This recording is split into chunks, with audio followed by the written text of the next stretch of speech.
Sure. So first and foremost, aviation is built on pioneering technology and innovation. And so that will be the absolute key as we move to a decarbonized aviation for the future.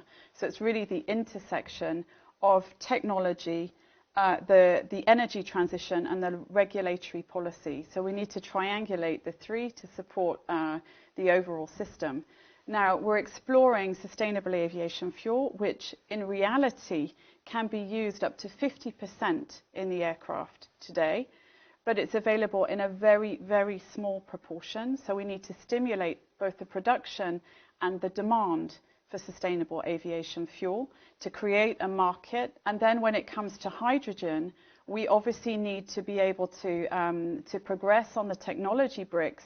We're exploring currently hydrogen combustion and fuel cell propulsion technology. So working on these technology bricks, we have the ambition to introduce the first commercial aircraft in 2035. And to get there, we obviously need the certification. So again, the regulatory environment.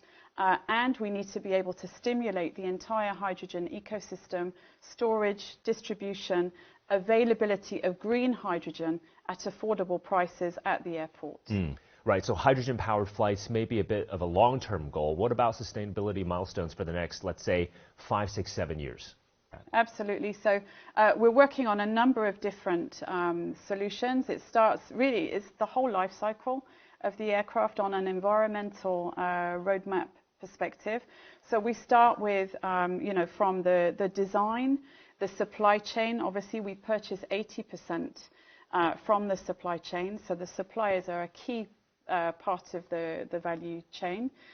With the engine OEMs, we're looking at the operability of the aircraft, the maintenance and the afterlife with recycling. And we have actually a new recycling center coming online in Chengdu, where we'll be able to recycle up to 90% of the weight of an aircraft. So it's really an end-to-end perspective on the value chain.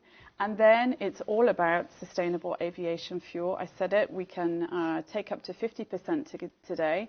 We're working on the technological capacity to have up to 100% before the end of the decade.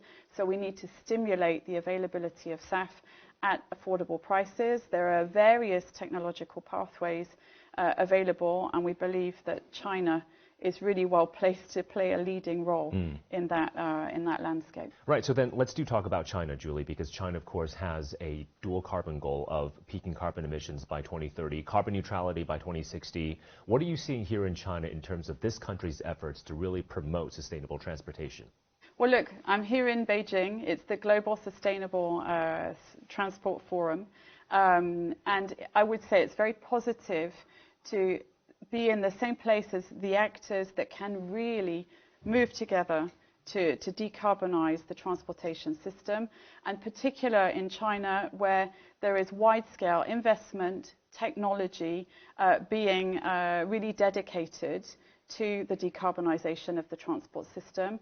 And with the growing social demographic and the propensity to travel, it will be absolutely necessary for China to continue that journey in terms of the investment to be able to grow in a sustainable way.